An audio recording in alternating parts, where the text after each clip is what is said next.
Okay, so good morning, everyone. Thanks for joining us for the first lecture of the 2020 Saturday Physics for Everyone lecture series, sponsored by the Department of Physics at the University of Illinois at Urbana-Champaign. My name is Patrick Snyder, and I'm coordinator for this series and also serve as the undergraduate recruiter and research coordinator for the physics department. Today, I'm happy to present to you the first lecture of the 28th year of the Saturday Physics for Everyone series.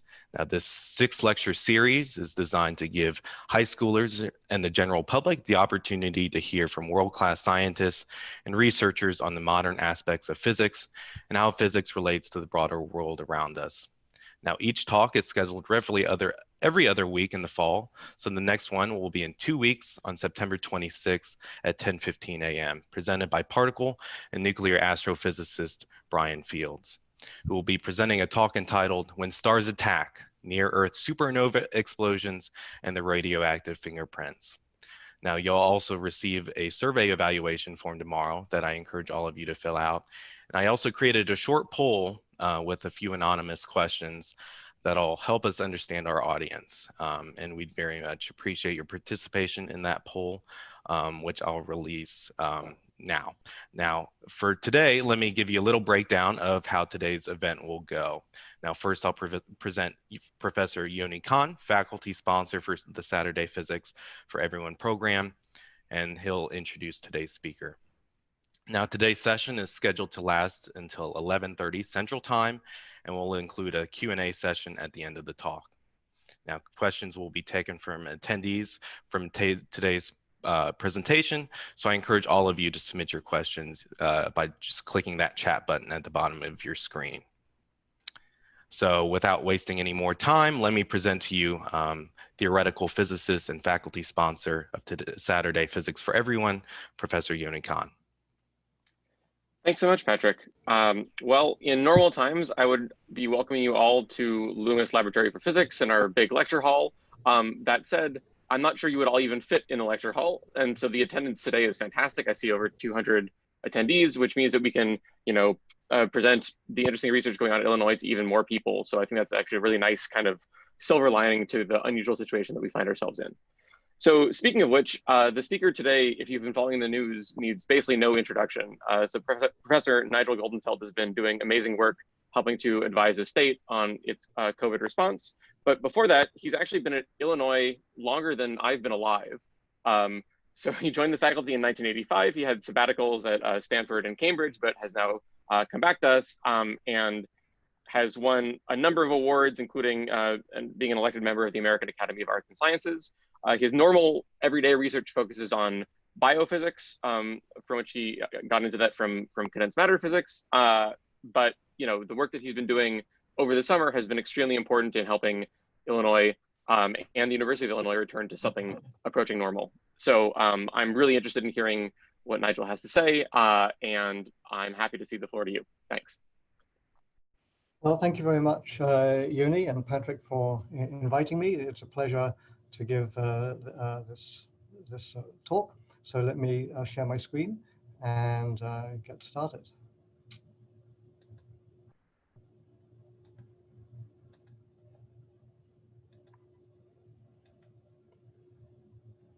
All right, so thanks to everybody for tuning in on a Saturday morning. It's a pleasure to talk, although I must say I'd much rather be talking about a different subject than this one. So I want to start with some thank yous. So first of all, I want to thank my partner in crime, Sergei Maslov, who with me has led the COVID-19 modeling group at the University of Illinois. Apart from Sergei and myself, that includes Professor Ahmed Albano in civil engineering, Zach Weiner in physics, a graduate student in cosmology, Tong Wang, a graduate student in physics who works on biophysics, George Wong, a graduate student in physics who works on the Event Horizon Telescope and black hole physics, and Hantao Zhang, who was an undergraduate who did a summer internship with us, and he's doing an undergraduate degree in computer science. Alexei Tkachenko, who is a soft condensed matter physicist and at Brookhaven National Laboratory and a close collaborator of Sergei's in the past and now all of us, and my former undergraduate student, now a graduate student at Stanford University, Jiru Liu. I also want to thank the members of the University of Illinois SHIELD team. I'll be talking about the SHIELD program later this hour. The SHIELD program is what we've been doing to try to bring the campus back, and that involves more than 100 dedicated faculty, staff, administration, and also students. And it's been an extraordinary effort. And I've been just a small part of that, and so I'm very grateful to them. I've also, as you heard from the introduction, been involved in advising the state of Illinois in computational epidemiology, and I'd like to thank all the other members of the governor's modeling team. Lastly, I want to give a special thank you to graduate students for their patience while I've been seconded for the last 6 months to COVID duty, and have therefore been a really terrible advisor to them in their studies. And so I've done the best I can, but it's obviously not perfect. So thank you for your patience and for your support. Okay, so it's Saturday, so let's play a game. And what better game to play than chess? And indeed, what better game to play than this game, a game that was that was sprung upon an unsuspecting world in 1912. I'm not going to go through the whole game, even though it's a relatively short one, but this is the final position. And those of you who are chess buffs might even recognize this, because this is in fact the final position in the game by Stefan Levitsky playing white and Frank Marshall playing black in 1912. And this is a remarkable game because, as you can see, the next move is white, and white resigned at this point, even though white can take black's queen. And why would that be, why would white resign when they seem to have a material advantage? Well, the answer is that everything that can then happen after white does that or anything else fails, and white will lose the game. In fact, this ending is considered one of the most beautiful endings and the most beautiful chess games of all time. And according to legend, when this game was played, the spectators showered the board with gold coins to show their appreciation. So even though you're not a chess buff, you know that people who do chess are quite fanatical about it. And it's as an art form, and it is absolutely beautiful in just the same way that that soccer is, or badminton, or other sports. Now, because it's such a beautiful game, there's a legend that goes along with its invention. And the legend is this, and I don't know if it's true, but the legend says this: as a reward for creating chess, a king in India, I believe, promised to give the inventor, asked him, what can I give you to reward you for this? And the inventor said, nothing much. What I'd like is this. There's 64 squares on the chessboard. I'd like 1 grain of rice for the first square, and you give it to me on day 1. Second day, I want you to give me 2 grains of rice for the second square. Third day, I want you to give me 2 times 2 grains of rice for the third square. That's day 3. Day 4, I want you to give me 2 times 2 times 2 grains of rice for the fourth square. Just keep doubling the number each time. And what happens is, after the 5th day, you'll have 2 times 2 times 2 grains of rice given to you. And then the question is, what's going to happen as you get to the 64th square? So by day 5, you can just count it up from what I have on the screen, and it's very simple arithmetic. The inventor now has 1 plus 2 plus 4 plus 8 plus 16 grains of rice. That's just adding up these numbers over here. That's 31 grains of rice. Not much compensation for producing one of the most enduring and beautiful intellectual games ever invented. If that's 2 to the 5 minus 1, 2 to raise the 5th power, 32 minus 1 grains of rice. And you can show quite simply that on day n, the inventor has 2 to the n minus 1 grains of rice. Okay, so what happens then as we keep doing this? Well, by day 15, the inventor has about 32,000 grains of rice. That's roughly about a pound of rice, and maybe worth a few bucks. Still no great shakes. By day 20, the inventor has about 1 million grains of rice, and that's worth about something like $50. By day 36, the inventor has several $1 million worth of rice. And by around day 50, the inventor has more rice than is produced in the whole world in a year. So that's a staggering reward. In fact, you can see that even though the king thought it was a very humble reward, in fact, the king would be bankrupted by paying off. So what we learn from this is if we plot a graph here, a number of days over here, and the number of grains of rice, and it's going to be hard to read these scales, what you see is that the number of grains of rice starts off being nothing very much. It has a very slow start, but then it very, very rapidly rises towards the end, and soon it goes to an absolutely astronomical number. So what you've learned from this is that by doing this process of doubling each time, you have a slow start, but eventually it rises very rapidly. And that is a metaphor for what happens in an epidemic. So let's talk about another example of that, which is nuclear fission. So uranium-235 is an unstable atom, and any neutron that collides with it will cause it to break apart. It will fission, and it breaks and it'll produce, it'll break into two, but it will also produce other things. It'll produce some energy and it will produce 2 or 3 other neutrons. Turns out that on average, under the usual conditions that this is done, each atom will split and produce about 2.5 neutrons. Those neutrons will then go through the sample of uranium and they will collide with other uranium atoms, and those will split and produce more neutrons. And so what you'll get is a chain reaction. The first neutron comes in, this splits, it makes 2 more, this one hits this one, this atom splits, produces 2 more neutrons, those neutrons crash into another atom, and so on and so forth. And so what happens is one atom breaks 2 other atoms, you get an uncontrolled chain reaction where the number of neutrons is 1, 2, 4, 8, and so on, the same numbers in fact that we saw added up on the legend of chess game, the grain of rice thing. So if there's enough atoms, this process will continue many times, generate a lot of energy, and in fact that is how a nuclear bomb works, roughly speaking.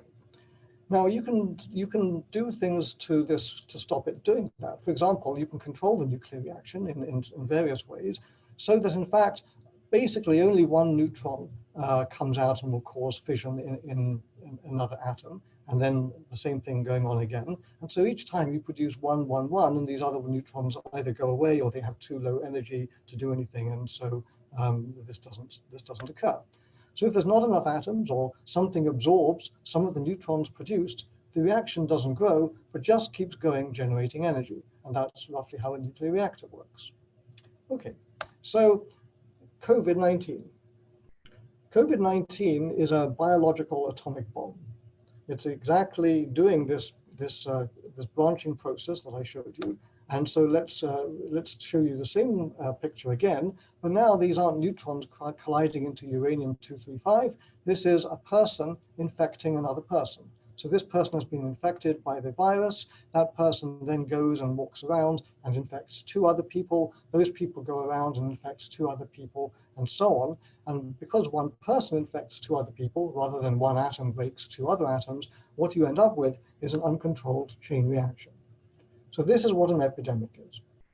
The number of infected people keeps growing. We say it keeps growing exponentially. And because each person infects 2 others, we say that the reproduction number of the epidemic is given by the symbol R, or R0 sometimes, if you're talking about the beginning of an epidemic. And in this case, R is equal to 2. Okay, so why are we so panicked about COVID-19? Why is it such a big deal? Why are we concerned about it?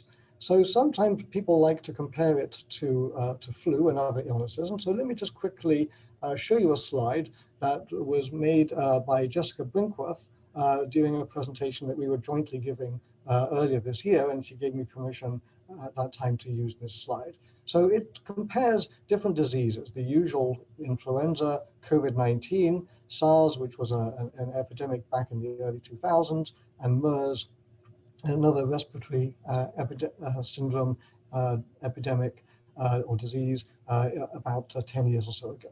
So let's have a look at some of the statistics of these things. So first of all, here is the reproduction number that I just showed you. And you can see that for flu, it's about 1.3. For SARS-CoV-2, which is the virus that causes COVID-19, it can be anywhere in the range 2 to about 6. So that's a lot. That's a big chain reaction. The original SARS virus was about 3, and MERS was actually relatively mild. So it's a far more transmittable disease than flu. This is the hospitalization rate, and these statistics may need to be updated, but they were correct as of a few months ago. So basically, you're 10 times more likely than flu to end up in hospital. So it's a severe epidemic, it's more transmittable, and it kills more people. So when I wrote this slide, the number of people it had killed was about 62,000, which was more people in the US than flu kills in its very worst year. So flu typically will not kill that many number of people in a year. Sometimes it can. And already in 2 months, when I wrote this slide, or when Jessica created the slide, it had already killed more people in 2 months than flu does in its worst year. So that was true as of May the 5th, 2020. 2 weeks later, we were above 94,000 deaths. And today, we're nearly approaching 200,000 deaths in the United States. And that number is still rising. And over here, you can see this curve here, this dashed curve. This is that exponential growth, the grains of rice or nuclear fission chain reaction that we talked about at the beginning. And if you expanded this, I'll show you in a minute, you'll see that the epidemic trajectory followed this exponential curve, but then of course the curve was flattened and slowed down by various measures that were taken by the people. Okay, so let me talk about my history of involvement in this, and let me start going way back to the fields of science that I typically work in.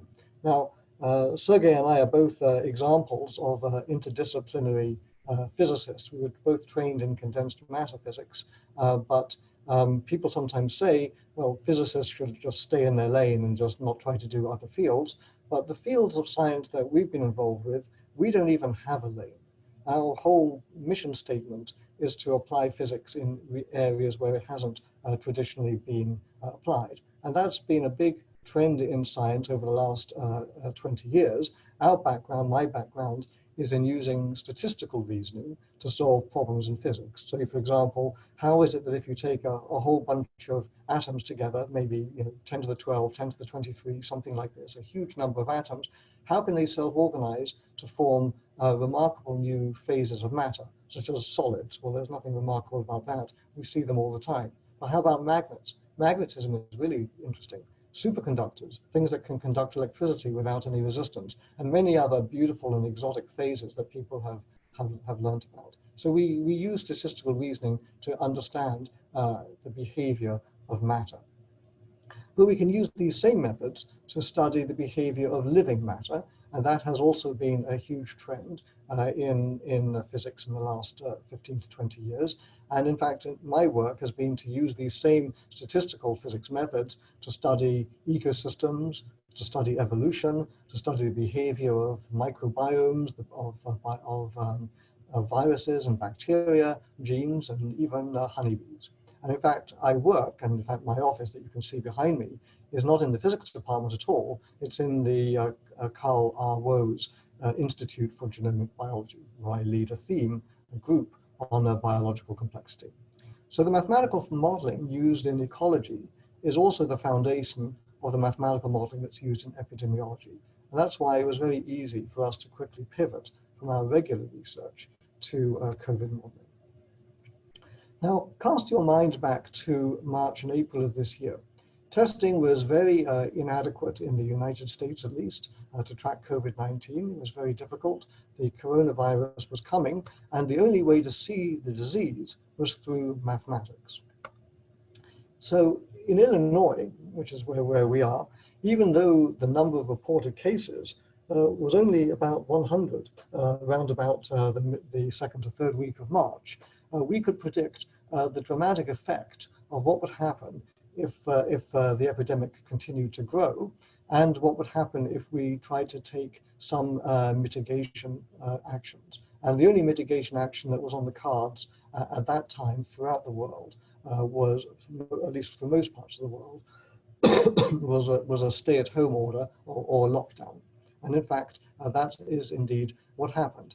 The state of Illinois had a lockdown starting a few days later, around about March the 20th, even though the number of reported cases in Illinois was only about 100. And you might say, why would you shut down the economic activity and the lives of millions of people in the state when there's only about 100 people who are infected? Well, the answer is this. These are data that we took in those early days, and this is the number of confirmed cases in Illinois as a function of the date. And you can see that around about March the 11th, there were maybe 20 or so known cases in Illinois. We already knew that there were many more cases that we couldn't see, but we knew that there were 20 that had been seen. And by the end of the week, there were now 100 cases. And if you plot those data on a logarithmic curve to see if you are having this exponential growth, the exponential growth that I showed you for the rice reward and for the nuclear fission and so on, you see that the data fall very nicely on a straight line. And so we know what's going to happen is that this thing is going to grow exponentially. And indeed, that is indeed what happened. So this is a logarithmic graph, and this is date. And what you can see here, a straight line on this graph means that you have an exponential growth, this growth that I showed you in the rice example. And you can see that what happened is the growth kept on going, roughly following this exponential curve here, and then eventually flattened out. So think about why this is so dangerous. So here on the vertical axis now, I'm plotting not grains of rice, but the number of severe cases of COVID. And on time here, I'm plotting the calendar day. And what we knew was, and what mathematical theory predicts, and was indeed, as I showed you, was indeed the case, is that the number of cases would go off to a slow start, just like in the rice example, and then would very suddenly rise rapidly. And what I've drawn here on the horizontal axis, this red line, is the capacity of the ICU units for the hospitals in Chicago or the state of Illinois. So what's happening is that you see that the data showed you that the doubling time for the disease is about 2.5 days. And we observed that throughout it in Illinois, we observed it in Italy, we observed it in other places in the world. So think about what that means. You're in the ICU at a major hospital in Chicago. On Sunday, your ICU is half empty. You say, we're fine, we've got plenty of capacity, no problem, everything is good. Come Wednesday, you're over here. Now it's full. And by next Saturday, you're overflowing and the doctors are treating very sick patients in the car park because there's no room in the hospital.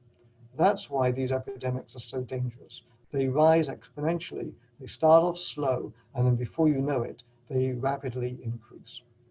And that's why throughout the world,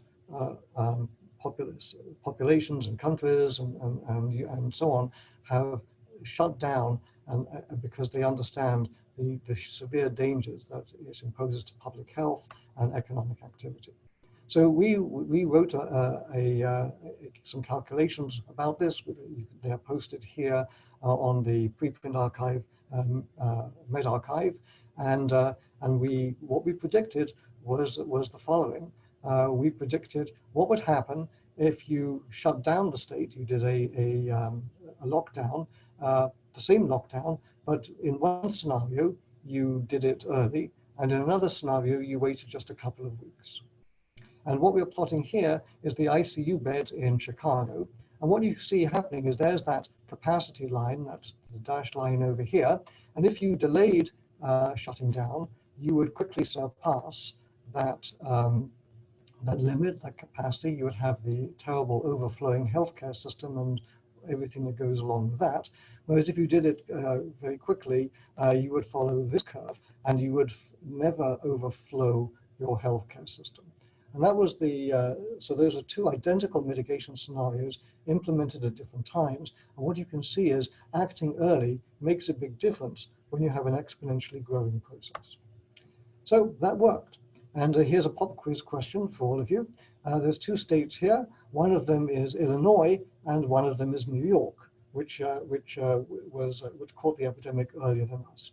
And of course, as I'm sure you guessed, this is these we're plotting the new daily deaths by day. This was New York, and this one here was Illinois. So in fact, and these are deaths divided by 1 million, normalized by 1 million people.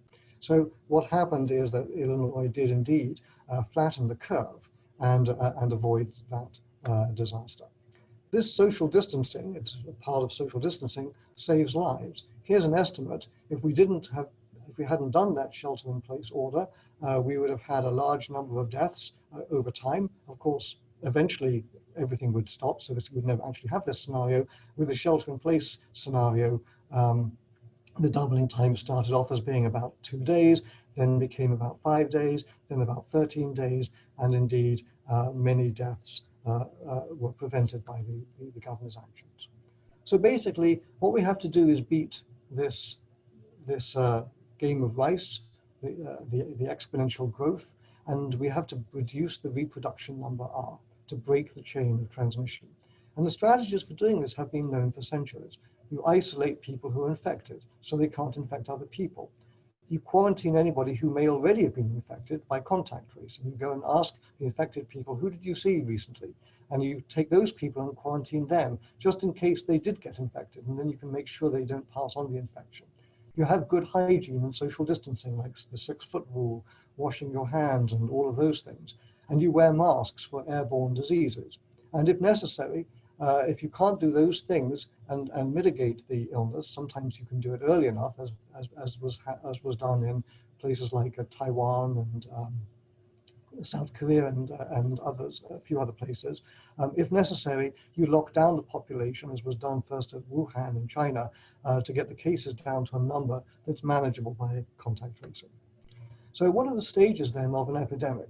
Well, as we've seen several times now, these processes start off slow, then they rapidly rise, then they reach some peak, and here I'm showing you deaths per day, and then they eventually will slowly decay away and eventually become extinct, but there'll be small outbreaks.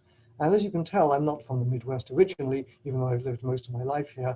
These are data from the United Kingdom. And you can see that this graph is not symmetrical. It doesn't sort of go up and then come down in a symmetrical way. It has this very long tail, which is a characteristic feature of epidemics.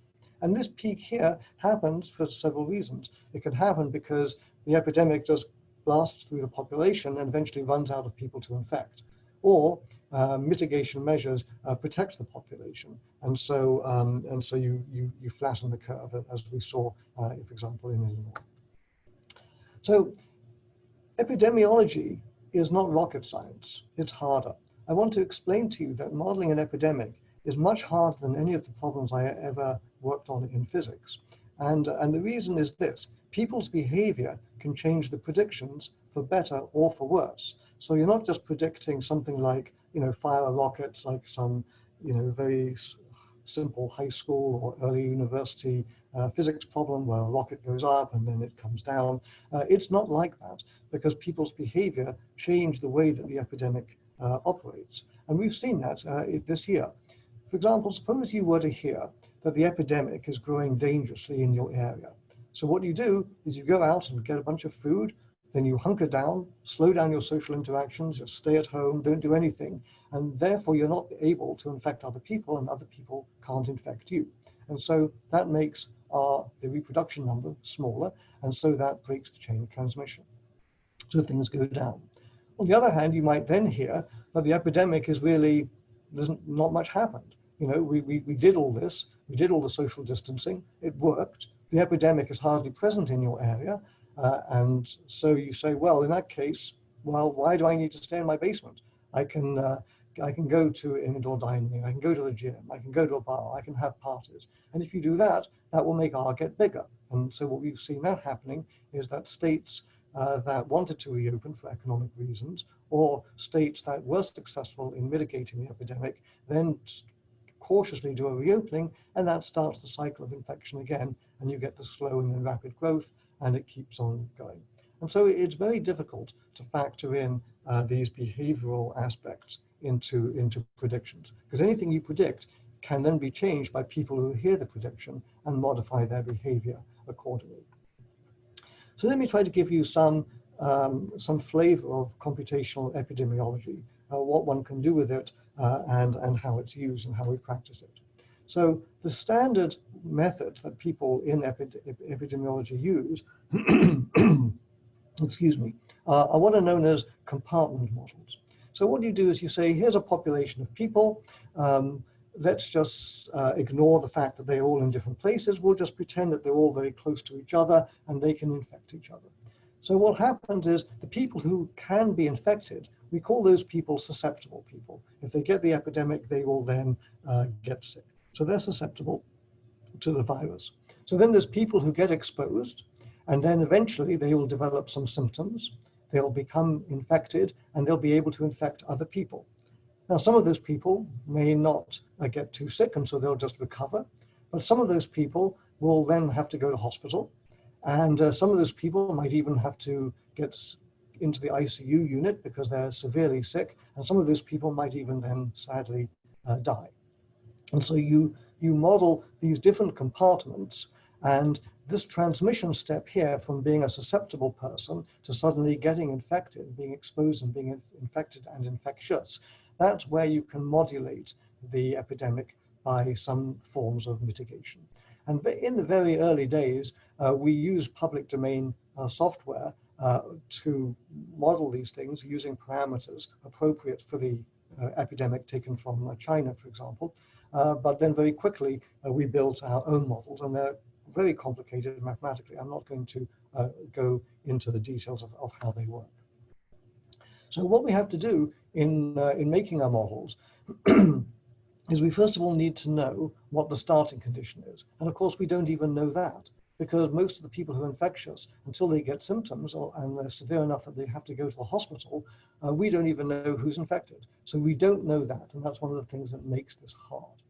Then you certainly need to have some parameters that tell you how the disease is transmitted and how the virus grows in the human body over time. You need these data in order to be able to make a model and calibrate it. And why do we need to calibrate models? Well, one of the things that we think is very important is this. If you want to predict the future, you had better show that you can predict the past. So what that means is we want to be able to show that our models are able to account for everything we already know about the epidemic. And then given that, can we then make future predictions? Now, that is a necessary condition to be able to predict the future, that you already can predict the past. But it's not a sufficient condition. Because these exponential growth processes rise so rapidly, they're very mathematically unstable. And it's very difficult to make predictions very far into the future, just kind of like weather forecasting. So we get data through the Illinois Department of Public Health, through whom we have a partnership. So we find out the exact data for deaths in the state, deaths in the hospitals, how many people are in the ICU, how many people are hospitalized, and so on.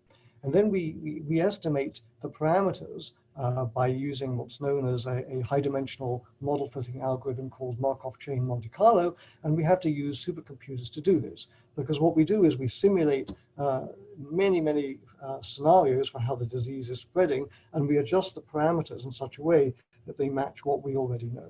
And then once we know those parameters plus the uncertainties, then we can run the equations forward in time, and we can make predictions with uncertainties. Okay, so that's how we do it mathematically. So as I already told you, back in the middle of March, we'd already decided to volunteer our time, give up what we were supposed to be doing, and work on COVID. We started contacting people in the hospitals. We were in touch with people in the public health department in Champaign, in the state of Illinois, in Chicago. We alerted the governor to the window of opportunity to avoid a healthcare disaster as was unfolding in New York, sadly. And Illinois indeed issued such an order preemptively on March the 20th. And then a week or so later, the governor convened a group of modelers, including us and others, to advise his staff in the Illinois Department of Public Health.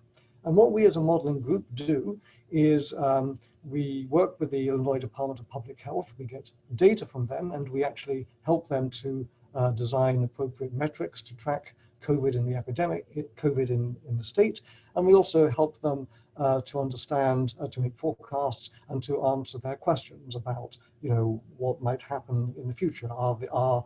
What do we need to monitor? Are hospitals likely to be overflowing, and those sorts of things. So why do we need multiple university groups doing modeling for the state? Well, the reason is this.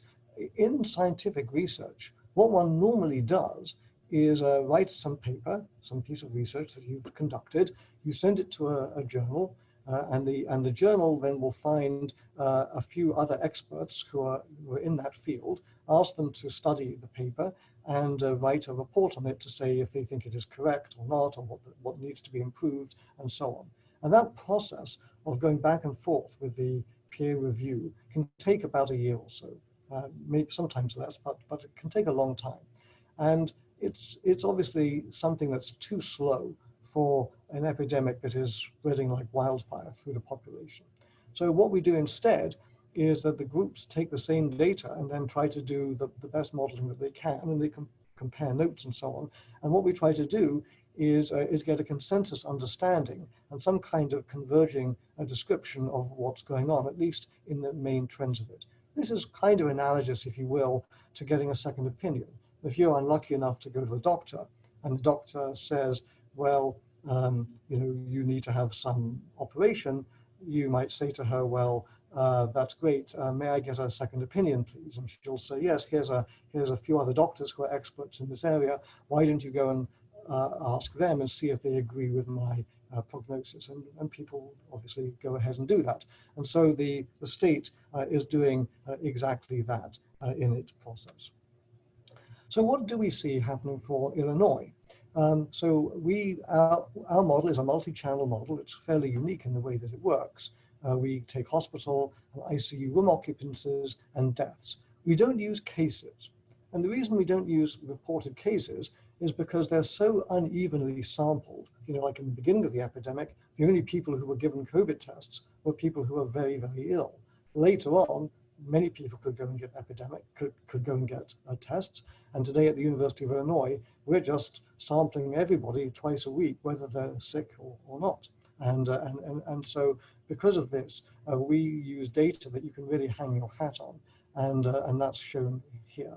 So these are, the purple is hospital beds occupied, the orange is ICU beds occupied, the purple here is the daily deaths that are done throughout the state, including in, say, in congregate housing, long-term care facilities, and so on. The green is the deaths that take place in hospitals. And these crosses here are actual data, and then these curves here are the mathematical predictions.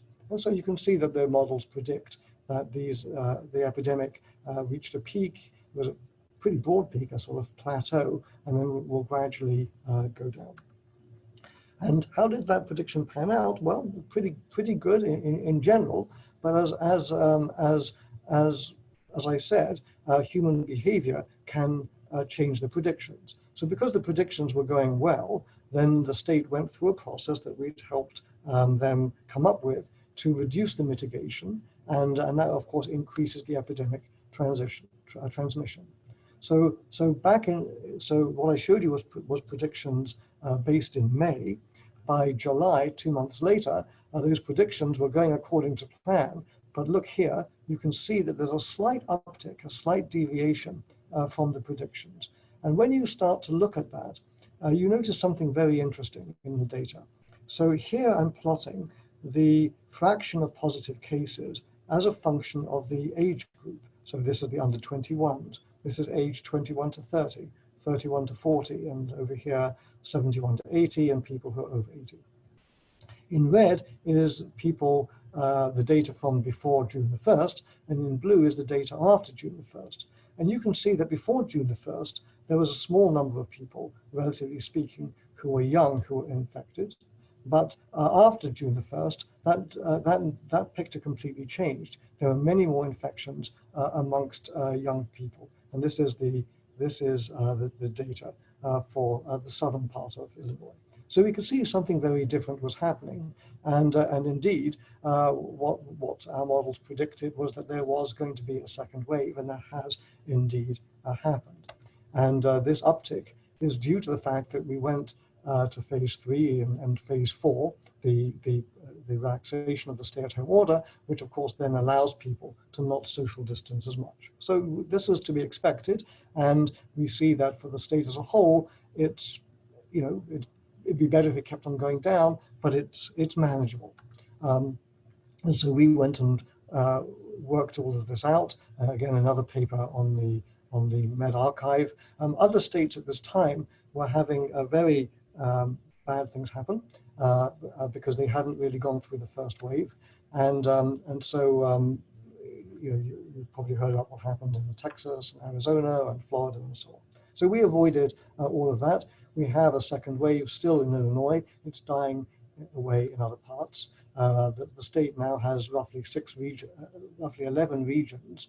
We're in region 6 in Champaign-Urbana, and we model all of these regions independently. We see that basically initially roundabout in March, this reproduction number was 1.5 to 2, something like this, and now it's round about 1 or slightly less than 1, depending on which region you're in. And we can make future predictions for the different regions. This is Chicago over here. So this is the second wave now starting to go down in the state. And in different suburbs of Chicago and different regions of the state, you can see that we're still increasing in some parts and decreasing in others. So there's a heterogeneous picture of what's happening to the epidemic in the state. We're region 6, and so we're sort of on this trajectory over here. The hospitals are still fine in Champaign-Urbana, so things are more or less going as we expect. One of the things that we can do with modeling is we can work out things like what we call hospitals at risk.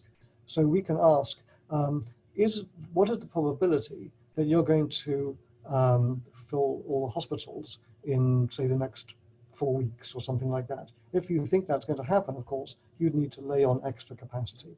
And so, to cut a long story short, what we do is we simulate our scenarios, and we see what fraction of them go above the available hospital capacity. And so if some of them go over that, we can count how many do, and so we can then predict what is the likelihood of exceeding capacity. And in fact, this is what would have happened in Illinois if we had followed the trajectories of Arizona, Florida, and Texas earlier on in the year. We didn't, and we're in this trajectory over here and well under the hospital capacity, at least for the moment. So if you want to learn more about our modeling, all our codes are in the public domain on the GitHub, and our papers are published in review to be published, and are available to be read on Med Archive. So let me end by talking a little bit about the University of Illinois and what we're doing here, the so-called SHIELD system. So SHIELD is a name for our target, test, and tell, and I like to also say it should be SHIELD T4, not SHIELD T3. It should be target, test, tell, and teach. We have to teach people about what's happening, and this talk, in fact, is part of that. So targeting is a team that I'm on. It's designing algorithms for prioritizing tests and modeling the overall effectiveness of the SHIELD strategy. The critical thing that our brilliant scientists in the chemistry department and the Institute for Genomic Biology developed and elsewhere on campus is a COVID test, which is a saliva test. So instead of having something stuck up your nose, which is fairly uncomfortable, you can just drool into a test tube, and we have a test that is cheap, it's non-intrusive, it is fast to turn around, it is accurate, and it is scalable. And this is the thing that really enables us, the technology that enables us to test everybody on campus twice a week. And then we partnership with the local public health district to provide contact tracing, to isolate and quarantine people. We provide people on the campus community with exposure notifications so that they can know if they've been exposed and can take appropriate steps. So what we did was we asked the following questions. Who should we test? When should we test them? How often should we test them? What else should we do apart from just testing? Because testing itself doesn't do anything. You can have a patient who's sick, you can wave the thermometer over them as many times as you like, but none of that will do any good unless you actually give them some medicine. And then lastly, can we reopen the university in a hybrid way, in a way that is safe? And the short answers are we're going to test everybody. When do we test them? Well, we tested them when they arrived on campus and then frequently throughout the semester. We test them twice a week, and you'll see why in a minute. And what we discovered was that the synergistic combination of frequent testing, contact tracing, isolation, wearing masks on campus, restricting class size, use of an app-based exposure notification, all of these things together bring the epidemic to manageable and relatively safe levels. So what do we do in modeling? I'm going to just very briefly, in a high-level way, say something about that. What we do is a different kind of model than I explained to you for what we do for the state. What we do for the state is a model of the population as a whole. What we do for the University of Illinois is an agent-based model. We literally model all the students and the professors and the workers. And they go about their business. They go to their classrooms, their bars, restaurants, dorms, coffee shops, libraries, gathering places. They talk to each other. When they have parties, they are not social distancing and they're not wearing masks and so on. We try to emulate the main characteristics. And we use the network of students in classroom zones from anonymized data of all the students at this time last year. So we build a kind of social network for the university. And what you've probably heard is that, that you've heard of the game 6 degrees of separation. Well, what we find with a university is it's a small network with 2.5 degrees of separation. To get from one student to any other student, you can find a path by whether they know them in common, they may have friends in common, or they may have a class together. There's about 2.5 degrees of separation. So the students cluster by their majors and things like this. In such a very compact network, COVID-19 can spread rapidly, and the social bubbles are connected by social activities outside of class scheduled time. So the economic students might not mix very much with the East Asian languages and culture students, but they might go to the same party, and so there's cross-fertilization in that way of the epidemic. So why is COVID so dangerous on campus? Well, what we've learned over the last few months is that it is spread not so much by touch as people originally thought, but by aerosols. And the aerosols are very, very small droplets, less than 5 microns. They can hang in the air for a long period of time. And if you're in a room without ventilation, even if you're not within 6 feet of somebody, you can still get infected. And COVID-19 can also be spread by people with no symptoms. And in fact, we know that 10% of the cases contribute 80% of the transmission. So a small number of people who are very infectious are the ones who infect everybody. That's part of what's called a super spreader, which I will talk about in a minute or two. So this realization came fairly late. As you can see, just July the 9th, the World Health Organization acknowledged these facts. So what we do is we follow the students as they go through their activities. People ask me, do we have parties and bars and things like this? Yes, we do. Every week there's about 7,000 students out of the 38,000 on campus who go to parties. We do it 3 nights a week. We model the physics of aerosol spreading and virus infection. We model the dynamics of the virus inside a body. We model the various mitigation steps that you can take, making the classes, which are big, go online, having universal masking, doing frequent testing, contact tracing, exposure notifications, and we try to make conservative and worst case assumptions. So what happens then? So what happens when 45,000 students return to campus? Well, what we did, I'm not going to go through this in detail because it's too complicated, But what we predicted was that there should be around 200 plus or minus 100 positive cases detected on entry screening. And actually, we did this calculation 3 different ways. I'll show you in a minute. And indeed, you do indeed see such a bump in initial cases. So here are the number of cases that we predicted for entry screening. And indeed, before the semester started, we detected 288 cases of people just coming to campus and they already had the infection. So pretty much in agreement with the bounds that we had predicted. Now, what happens then?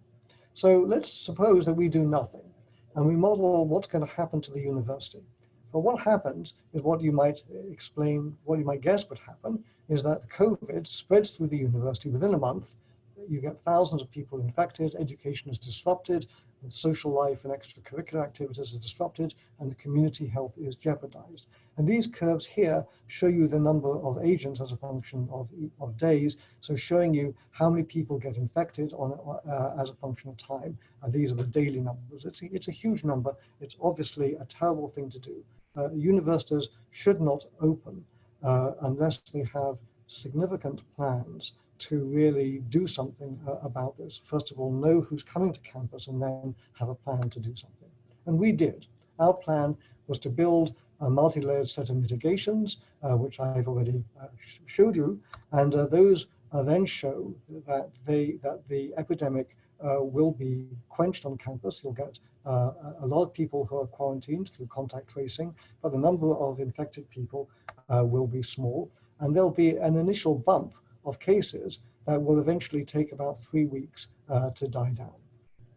Now, this was a simulation with about 200 people coming into campus, but the similar thing is true if it's more like 300, as it were. So what does modeling help us to do? So modeling helps us to understand the trend, not the precise numbers. One shouldn't focus on the numbers. What one should understand are the mitigation strategies. And in fact, what our modeling helped us do was understand that the initial plan for SHIELD wouldn't work. You wouldn't be able to contain the epidemic on campus. And we modified many aspects of the SHIELD as a result of these types of modeling. So I'm just going to show you one example, which is testing frequency. So if you test once a week, what happens is that you find in this simulation, and there's many others that we did, that ultimately you would have about most of the campus would get infected, and the peak quarantine population would be a huge number, 26,000, very, very unacceptable. If you go to a 3-day testing regime, testing frequency, what happens is the epidemic takes much longer to go through the campus, and the peak quarantine population gets reduced, and the total number of infected people dropped. That's just doing testing, nothing else. Of course, we do all these other things, and I'm not going to go through them in detail. But what you find happening is this. Here is the reproduction number that you can model, the one that we've been talking about throughout this talk. And this is what happens in a scenario where you have no mitigation. The epidemic has a reproduction number of around 3. If you just do 2 tests a week, it reduces the number, but it doesn't really control the epidemic. If you include masks just on their own, it helps to reduce the aerosol transmission. We don't assume that masks are 100% effective. If you do twice a week testing plus universal masking on campus only, that now reduces the reproduction number to be below 1. If you just had restrictions of class size, that wouldn't do anything. You would reduce the reproduction number, but it would still be above 1. Twice a week testing plus online classes makes a big difference. And then gradually, as you go around to putting all of these things together, I'm not going to go through in details, you can get the reproduction number down to about 0.2. So the epidemic can be contained. And we can see where the infections occur. So what actually happened in the real world? Well, since July, we've done on campus 275,000 tests. And what have we learned from them? So here are the data. These are data that you can see on the public-facing dashboard of the SHIELD team. And these are data up to about yesterday. We have a number called the 7-day case positivity, which I'll tell you what that means in a minute. And what we see happening is that there was an initial bump here, And then here is a big bump in number of cases. It even went above 200 on this day. That was something that we didn't expect. We found out why that was happening. And then we've been having an enhanced social distancing, but the campus still being open since then, and those numbers are indeed going down. So let me talk about case positivity. So case positivity is the number of new cases that we detect over the total number of people that we test, or the total number of tests we do that day, same thing. So what does it tell you? Take this number and turn it upside down. Okay, so then it becomes tests over new cases. So what that means is that this positivity, the inverse of it at least, answers the question, how many tests do you need to do on a population in order to find a new infected person, a person who has COVID, who you didn't know before had it. And if the positivity is around 1%, and right now our average positivity is about 0.7%, then that means you need to do 100 tests to find one infected person. So that's good, that's what you want. That means that you've got the epidemic under control, that you basically have identified all the people who have it, or most people. If your positivity is, say, 25%, as it say is in some universities that have also reported outbreaks, that means you need to do 4 tests to find a new infected person. That's really bad. That means that the epidemic is pervasive throughout your population. So one person can single-handedly start an epidemic, and that's called a super spreader event. And I want to end by talking a little bit about that, because you might say, well, why is this so dangerous? Maybe I got infected the other week, but maybe I can still go to the grocery store. Maybe I can go to a party. Well, the answer is no, you really can't. And let me show you, let me tell you just a little bit about super spreaders. So a super spreader can be sometimes a person, somebody who just happens to be at the peak of their viral shedding activity, throwing off lots and lots of viruses. It can be an environment where there's lots of virus, or it can be an event, like say a party or a meeting of motorcycle enthusiasts or whatever it might be. So these single personal events can cause multiple chains of infections and deaths, and that's what we call a super spreader. And they occur throughout the world. They've been documented in many places.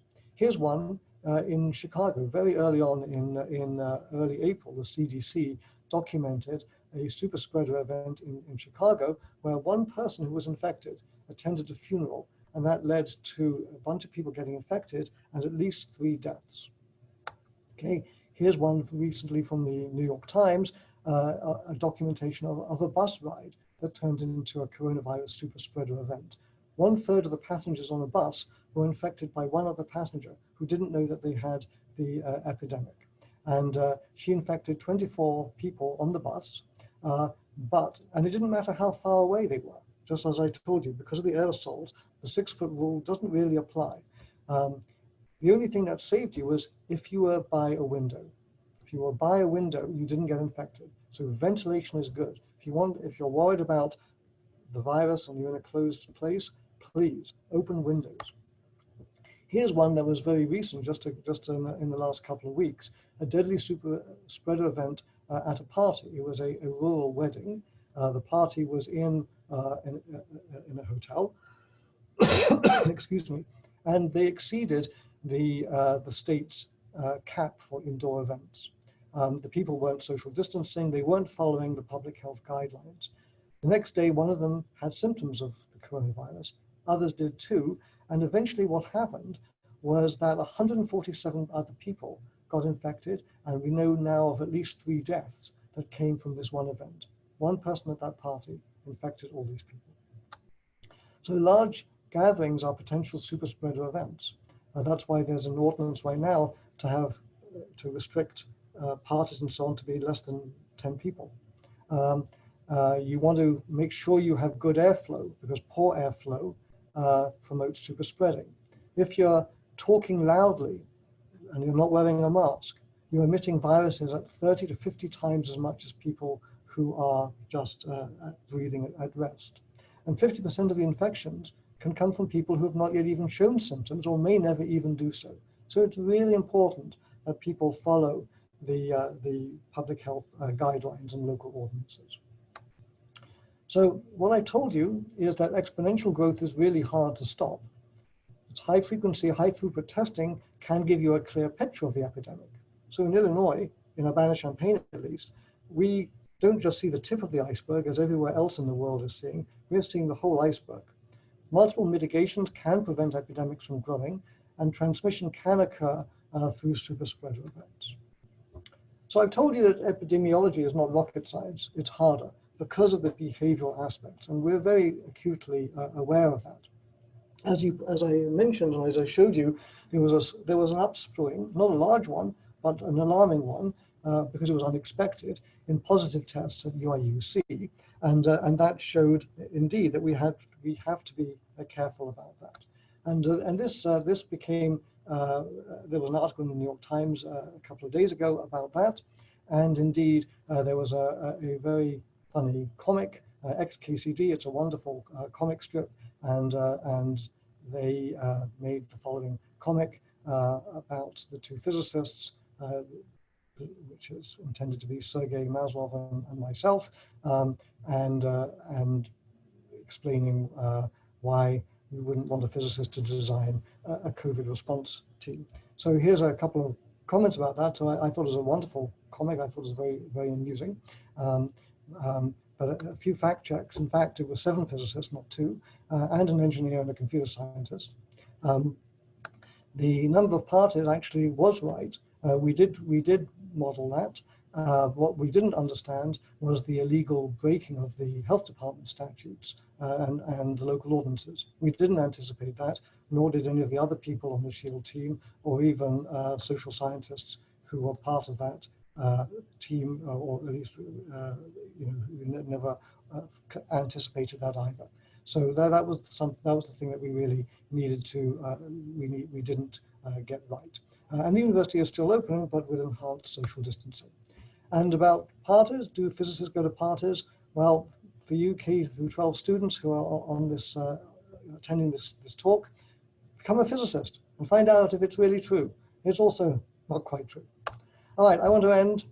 This is an epidemic. We're in a very singular point in history. It's a very difficult and dangerous time for all of us, and we all have our part to play. So here's a statement about personal responsibility from Hillel. If not me, who? And if not now, when? We all have our part to play. We all try our best. Take care, stay safe, and thank you very much. All right. Thank you so much, Nigel. Thank you so much. And so we got a number of questions submitted.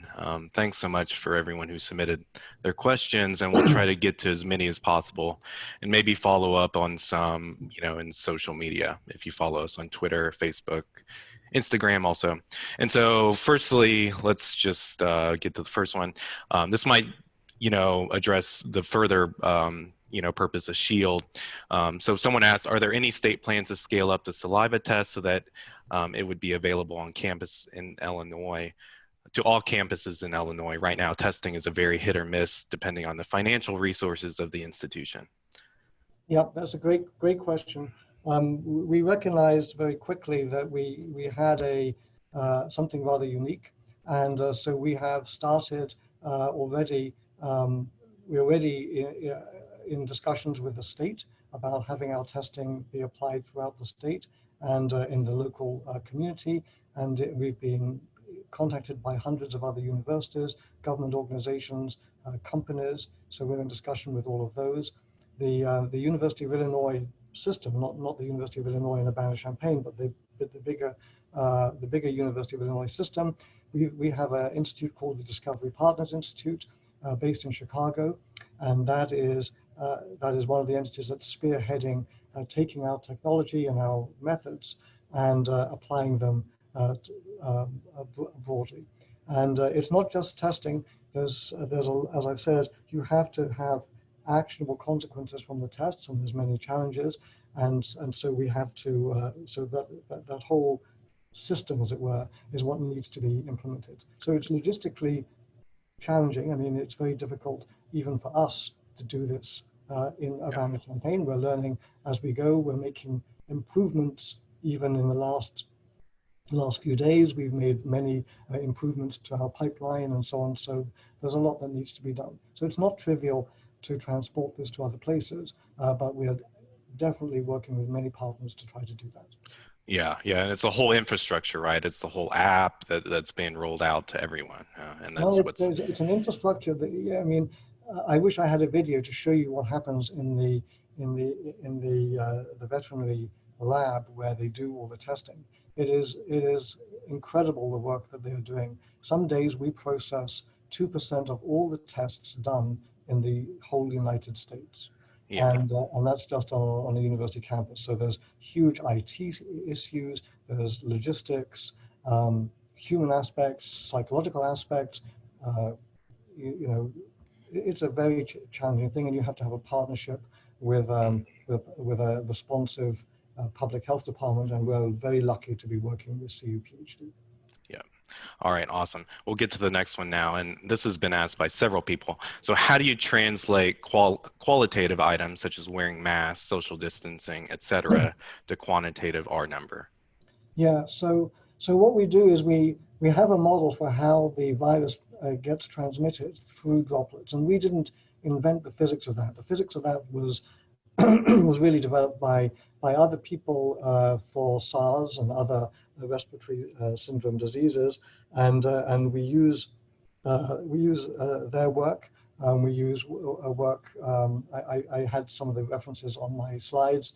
We also use work from Professor Jimenez at the University of Colorado at Boulder, who's done a huge amount of work, quantifying how many droplets are emitted in various situations of social situations, people talking, ventilation, and so on. So we use a lot of work that other people have done before, and then we use worst case estimates from the literature of how effective masks are. For example, a mask might reduce the transmission by maybe a factor of a quarter, and then maybe if both people are using a mask, maybe a quarter or a half, something like that, that goes up accordingly. So by modeling the transmission, we can translate what is known in the literature into our model. Yep. Okay, great. We'll get to the next one. And this is kind of vibing off of that one. How many parameters were being taken into consideration to create this model? And how were they measured especially with people being unpredictable? So in the model that we do for the state, there's about 20 parameters. And that's a large number. If there's anybody on who's seeing this who knows my academic research, they know that both Sergey and I espouse modeling where there's only one or two parameters, and we've figured out ways to do that. You can't do that here. So you have to have those parameters and then fit them to data, and that's what we do with the Markov chain Monte Carlo. And then for our agent-based model, again, we tune the parameters to be, we get our estimates from the literature. For example, how many viruses in a patient is a function of time after infection. There's data on that. In fact, the data turned out to be wrong. The paper that we and everybody else based those estimates on was revised just a couple of weeks ago, and we sort of follow those things. So there's lots of parameters, but what we do is we translate it into observables. So one thing we know is the reproduction number is a model-dependent number, but you can definitely measure, are the cases doubling every 2 days or 3 days or 5 days? And so ultimately we match those doubling times. And so we find the ranges of parameters where they match those doubling times. And then what we do is we check that our predictions don't depend too much on our parameters. So we have several different models, and we use them with different parameters. And we find that the same conclusions follow regardless of those things. In other words, start off with a big reproduction number, apply all these mitigation steps, get down to a very small reproduction number. Mm-hmm. Okay, great. And this is kind of an interesting question. I think the physics probably is different, but someone asked, can this kind of modeling be applied to the forest fire spread? Not in detail, but there are people who do model forest fires using the kind of techniques that we're using. Okay. But our particular model, no. Yep. Yep. And I think, you're very apt to answer this next one because you have a history in financial modeling. So this one person said, it's rather impossible for an economist or engineer to suddenly go and do theoretical physics and vice versa. Yet it seems so easy for academics for all math-based fields to suddenly become experts in epidemiology. So what's wrong with epidemiology? Don't quite understand the question. First thing is I want to make sure that the person understands I do not consider myself an epidemiologist. We work very closely with epidemiologists. There are epidemiologists on our team. I work with a wonderful epidemiologist, Professor Rebecca Smith at the university. And I've worked with other epidemiologists in the governor's modeling team. Our expertise is modeling the epidemic equations, and those equations were developed by epidemiologists. We have techniques that can solve these equations in an accurate way, and we can come up with ways to do that and do those modelings in ways that are somewhat novel compared with what other people are doing, but as I said at the beginning, our background in modeling ecology and evolution, which we've been doing for more than 20 years, each of us, Sergey and me, is why we can apply these things. So again, we don't consider ourselves as epidemiologists. We consider what we're doing is the computational aspects of epidemiology. And again, there's a long tradition of physicists branching out into other fields. Indeed, some of the early work in epidemiology, very, very famous paper by Anderson and May, going back 30 years work in the early 90s. Bob May is a famous example of a physicist who became an ecologist and epidemiologist. Neil Ferguson, who's a famous mathematical epidemiologist at the University of London, also did his degree in theoretical physics. So the training of physics can be applied in other areas, and there's just a long tradition of that. And indeed, you mentioned about finance. If you go to the derivatives modeling groups of Goldman Sachs, JP Morgan, any of the major banks and trading institutions, hedge funds, and so on, the people you'll find there, many of them, maybe most of them, will have degrees in theoretical physics. Yep. Yeah. Just goes to show, get your degree in physics, guys. It can be broadly applied. People go into data science, they go into finance, they can go into public health, they can go into many different areas. Half my students go into, half of them literally do go into finance, half stay in academia. My students, many of those who go into finance actually end up leaving it because they find, there's a bit of self-selection. I choose students with certain characteristics. Some of my students have done that and then found that they were uncomfortable. They really wanted to be doing something with more social meaning, and so that happens. Yep. All right, let's go to the chat real quick. So is the model considered as a deterministic or stochastic model?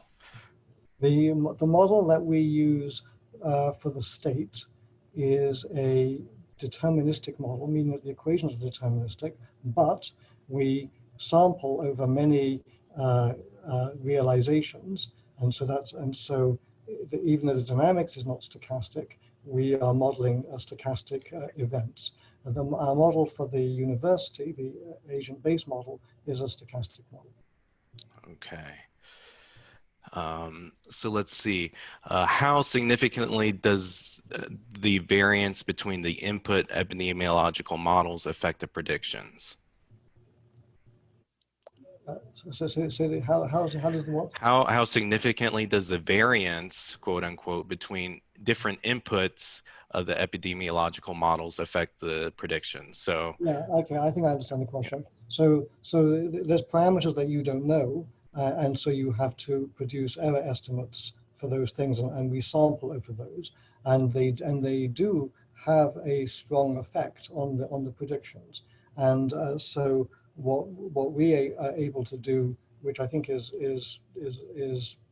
somewhat cutting edge, is find ways to really sample over those uncertainties and try to produce the predictions and try to find the right range of errors. So our models typically have smaller error bars at the predictions going forward than others, and precisely because we're able to try to deal with model those data uncertainties. It's a very severe problem because of the instabilities of these models. Yep, great. Okay, so I'm going to respect your time, but someone just asked most recently, are the codes and mathematics involved in the modeling and computations accessible? Yes, you already mentioned that they're on archive, right? Yeah, and on we GitHub. can, GitHub, okay. The codes on GitHub, the work is described in 5 publications so far on medRxiv, and I think some of them are also on the regular physics archive, and we haven't finished writing up the model for SHIELD. I saw somebody asked a question about neural networks, that came up. May I take time to? Yeah, sure. Feel free. A little bit longer. So, I think the question was, can neural networks produce models like this? So I don't think so, and I'll tell you why. So there is a good neural network model that Yang Gu, I didn't know how to pronounce his name correctly. I'm sure I got it all wrong, but that's an example of a very successful neural network model which is trained on death data and can predict, has done a good job of predicting deaths up to at least as far as I was following it during the early parts of the summer. The thing about why mechanistic models are, I think, a better way to go is because if there is a new mitigation announced, for example, the governor of the state says, okay, I want everybody to have a stay-at-home order, or I'm relaxing, everybody go out and party. The neural network does not know how to model that. Whereas if you have a model of the process itself, you can try to do that. Even for us, it's not that trivial, I must say. But I think what a neural network is fundamentally doing is saying the future is more or less like the past that I've been trained on. So I think neural networks do have their role to play in this business, but I don't think they're a really good solution for everything you want to know. All right. Well, I think, it's 11:33 now. So let me just say, I think Nigel's very active on Twitter. I follow him. Not recently. Well, About once a month I can get to go on it. I know there was a lot of twittering a week or so ago, which led to the XKCD thing. Yep. So I do sometimes have time to go onto Twitter. Yeah. But I plan to ignore the toxic exchanges that happened. Yeah, it can get pretty bad.